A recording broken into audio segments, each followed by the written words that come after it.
زندہ دلان کے شہر میں بسنت کا اعلان ہو گیا ہے اور اس کے ساتھ ہی اب لاہور کے مختلف گلی کوچوں میں خاص کر اندرون شہر اور اطراف کی تنگ و تاریک گلیوں میں جہاں پہ اصل اس کا کاریگر بیٹھا تھا وہاں پہ پتنگوں کی جو سازی ہے، پتنگ سازی جو ہے وہ بھی یہاں پر شروع ہو چکی ہے۔ اس وقت ہم داتا دربار کے سے ملحقہ ایک علاقے میں موجود ہیں جہاں پر پرانے یہاں پر لوگ بیٹھے ہیں جو کہ پتنگ سازی کرتے تھے، لیکن جب پابندی لگی تو ظاہر ہے ان کا کام بھی رک گیا۔ اب ان کے جذبات کیا ہیں، ان کا کاروبار رواں ہو گیا اور کس طرح سے یہ پتنگ بنائی جاتی ہے، اس حوالے سے ان سے بات کریں گے۔ یہاں پر آئے ہیں ہم۔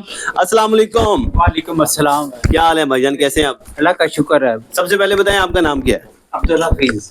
ابھی صاحب مجھے بتائیں یہ کب سے آپ یہ کام کر رہے ہیں؟ یہ بچپن سے شام کر رہے ہیں۔ بچپن سے کر رہے ہیں، تو جو 20 سال تقریباً لگ بھگ یہ پابندی رہی ہے اس دوران پھر آپ نے کیا کیا؟ اور ہم جو مزدوری کرتے تھے کرتے تھے۔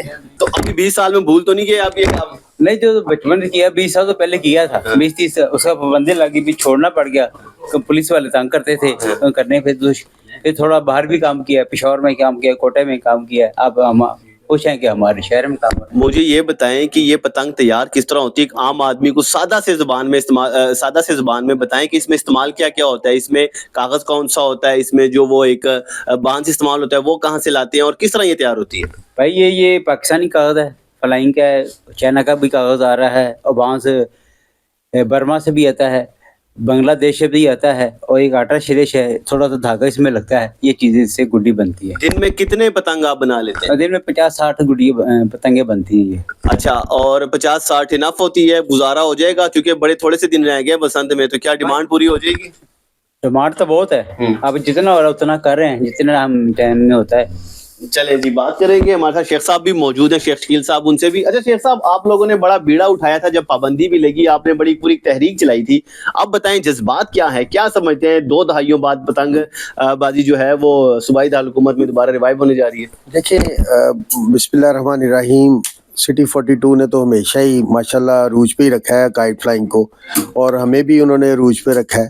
اللہ کا شکر ہے، ابھی سلسلہ کار چلا ہے اور آہستہ آہستہ ہمارا جو جہاز ہے وہ رن وے کے اوپر آہستہ آہستہ چلنا شروع ہو گیا ہے۔ آگے دیکھیں انشاءاللہ اللہ پاک بڑی برکت ڈالے گا اس میں، انشاءاللہ آپ کو ہر چیز جو ہے واضح طور پہ نظر بھی آئے گی، وہی آپ کو آسمانوں کے اوپر رنگ برنگی پتنگیں بھی نظر آئیں گی اور وافر نظر آئیں گی۔ اچھا مجھے یہ بتائیں، پتنگ بازی تو بڑا ظاہر ہے ایک بڑا مزیدار قسم کا فیسٹیول ہے، سبھی خوش ہیں، لیکن ظاہر ہے ہماری سوسائٹی کا ایک طبقہ ایسا بھی ہے جو بڑے ان کے خدشات بھی ہیں کہ یار پہلے بڑی مشکل سے ہم نے پابندی اس پہ لگوائی، ہلاکتیں ہو رہی تھی، کوئی لوگ چھت سے گرتے تھے، کوئی ڈور پھرنے سے ہلاکتیں ہو رہی تھی، ایکسیڈنٹ ہوتے تھے اس کی وجہ سے۔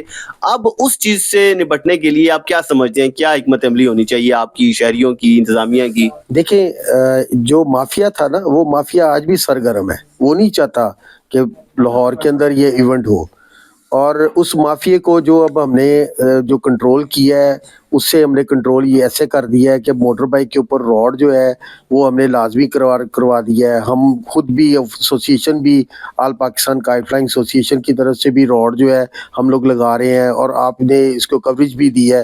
ابھی ہم لوگ انشاءاللہ قذافی اسٹیڈیم میں ہم اسٹال لگا رہے ہیں، پھر ہم نے مینار پاکستان اسٹال لگانا ہے، پھر ٹاؤن شپ پہ لگانا ہے، اقبال ٹاؤن میں لگانا ہے۔ ہمارا جو لیڈر جو ہے، ہمارا جو بانی ہے جو ہے کیا نام ہے ان کا، ملک گوگی صاحب اور عمیر مسعود صاحب جو ہیں، ان کی کاوش یہی ہے کہ آپ سب سے پہلے عوام کو سیو کریں گے تو یہ ایونٹ بہت اچھا ہوگا۔ مجھے یہ بتائیں 2 دہائیوں بعد آ رہی ہے، آپ توقع یہ رکھ رہے ہیں کہ چونکہ وہ لوگ جو بسنت مناتے تھے ظاہر ہے اب وہ عمر کے اس حصے میں ہوں گے کہ شاید ان کا وہ جو ایک دیکھنے کی حد تک ہی جذبہ رہ گیا اور خود وہ پتنگیں نہ اڑائیں، آپ کو لگتا ہے کہ اتنی ڈیمانڈ ہوگی جو پوری کرنا مشکل ہو جائے گا؟ نہیں، آپ اس کی فکر نہ کریں، بڑی ڈیمانڈ اور بڑے لوگوں کے پاس ہر چیز موجود ہوگی، کوئی بندہ یہ نہیں کہہ سکے گا جی وہ مجھے یہ چیز نہیں ملی، روایتی جوش و جذبہ ہوگا جو 2 دہائیاں پہلے تھا؟ بالکل ہوگا، ویسے ہی ہوگا۔ آج تو ویسے بھی آپ کی صبح ایک نیوز میں سن رہا تھا کہ انہوں نے کہہ دیا کہ جو آپ کا سسٹم ہے، میوزک کا سسٹم بھی جو ہے وہ بھی عام کر دیا انہوں نے کہا جی کھلم چلائیں، جو مرضی ہو جائے، کوئی پرابلم نہیں ہے، کوئی آپ کو تنگ نہیں کرے گا، آواز جتنی مرضی اوپر کرے۔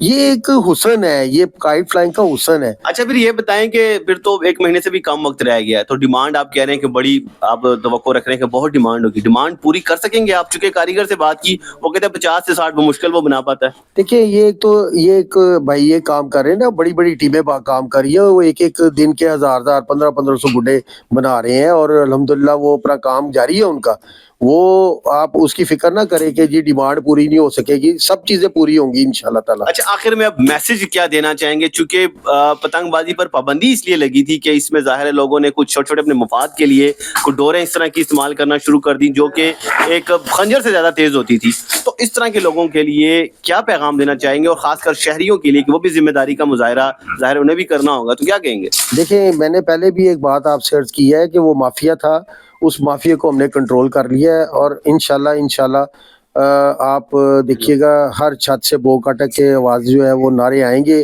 نعرے بجیں گے اور سارے محظوظ ہوں گے. آپ اس وقت جو اوورسیز پاکستانی جو پاکستان کے لیے اس وقت بالکل مطالبے ہوئے ہوئے ہیں کہ ہم نے پاکستان پہنچنا ہے اور ہم نے ایونٹ کو جو ہے انجوائے کرنا ہے, وہ انشاءاللہ دیکھیے گا کہ کیا حالات و واقعات ہوں گے اس وقت. جی بالکل, آپ نے باتیں جانی, ہمارے ساتھ کاریگر موجود تھے, ان سے بھی آپ کی بات کروائی, اور جو یہاں پہ ایسوسی ایشن کے لوگ ہیں وہ بھی اس حوالے سے پرامید ہے کہ بسنت بڑی یادگار ہوگی, اوورسیز بھی آئیں گے اور وہ جو روایتی جوش و جذبہ ہے اس کی یہ لوگ توقع کر رہے ہیں. تو اس سلسلے میں سب سے جو اہم اب بات ہے اور ذمہ داری جو ہے ظاہر ہے اب شہریوں پر عائد ہوتی ہے, عام لوگوں پہ عائد ہوتی ہے. اب انہیں ذمہ داری کا مظاہرہ کرنا ہوگا اور اس خوبصورت تہوار کو تہوار کی حد تک ہی رکھنا ہوگا, اور اس حوالے سے جو احتیاطی تدابیر ہیں وہ اختیار کرنی ہوں گی. اس کے ساتھ ہی اجازت دیجیے, انشاءاللہ جلد حاضر ہوں گے ایک نئی سٹوری کے ساتھ. اللہ نگہبان.